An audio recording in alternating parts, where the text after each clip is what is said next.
નમસ્કાર. આકાશવાણી અમદાવાદ વડોદરા પ્રાદેશિક સમાચાર અનિલ પટેલ વાંચે છે. છેલ્લા 7 મહિનામાં રાજ્યના ઘરોમાં પાઇપ્ડ નેચરલ ગેસ પીએનજી જોડાણની સંખ્યામાં 2.5 લાખનો વધારો થયો છે.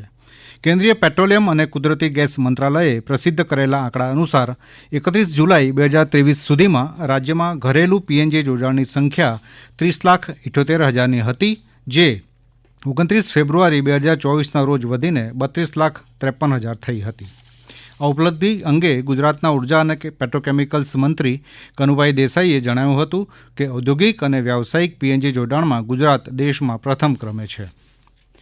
રાજ્યમાં ચાંદીપુરા વાયરસના કેસ વધી રહ્યા છે, ત્યારે કેન્દ્ર સરકારની એક ટીમે અરવલ્લી અને સાબરકાંઠા જિલ્લાના અસરગ્રસ્ત ગામોની મુલાકાત લીધી હતી. અરવલ્લી જિલ્લામાં અત્યાર સુધીમાં કુલ 6 કેસ નોંધાયા છે, જેમાંથી 3 બાળકોના મૃત્યુ થયા છે.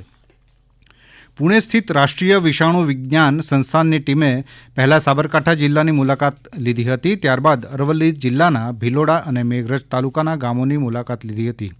જે વિસ્તારોમાં ચાંદીપુરાના કેસ નોંધાયા હતા, ત્યાં રહેતા લોકોના તથા તેમના પશુઓના લોહીના નમૂના લેવામાં આવ્યા હતા. દરમિયાન દિલ્હીની નેશનલ સેન્ટર ફોર ડિસીઝ કંટ્રોલની ટીમે પણ મહેસાણા જિલ્લાની મુલાકાત લીધી હતી.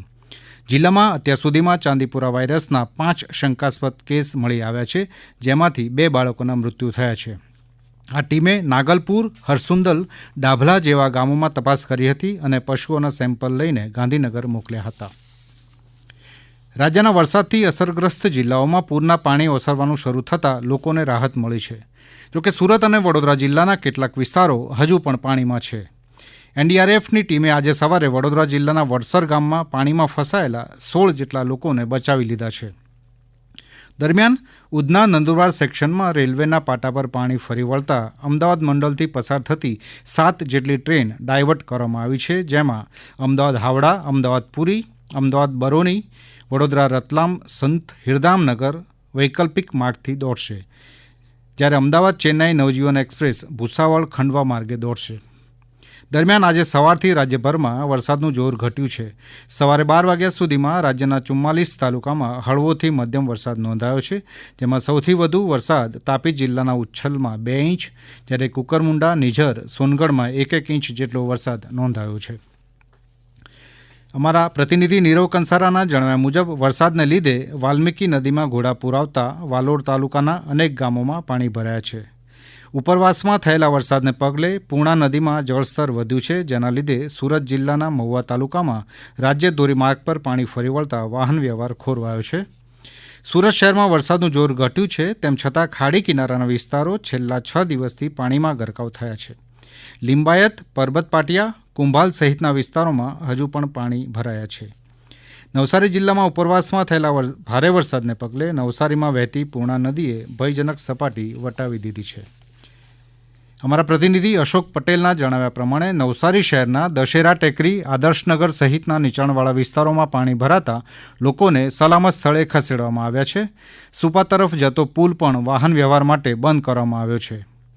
દરમિયાન હવામાન વિભાગે ઉત્તર, મધ્ય અને દક્ષિણ ગુજરાતના મોટાભાગના સ્થળોએ આજે ગાજવીજ સાથે હળવોથી મધ્યમ વરસાદ થવાની આગાહી કરી છે, જ્યારે દક્ષિણ ગુજરાતના સુરત, નવસારી, વલસાડ અને ડાંગમાં અમુક સ્થળોએ તેમજ દાદરાનગર હવેલી અને દમણમાં ભારેથી અતિભારે વરસાદનું રેડ એલર્ટ આપવામાં આવ્યું છે.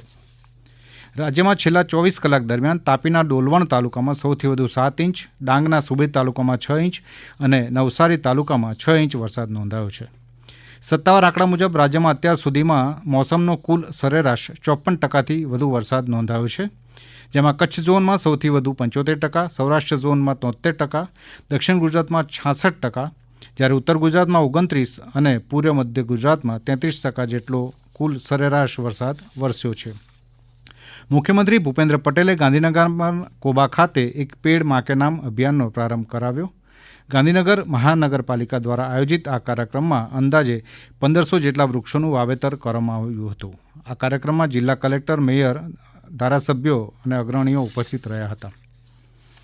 રેલવે ટ્રેક પર સિંહોના વધતા જતા અકસ્માતને ધ્યાનમાં રાખીને વન વિભાગ પ્રથમ વખત સિંહના સંરક્ષણ માટે આર્ટિફિશિયલ ઇન્ટેલિજન્સનો ઉપયોગ કરશે.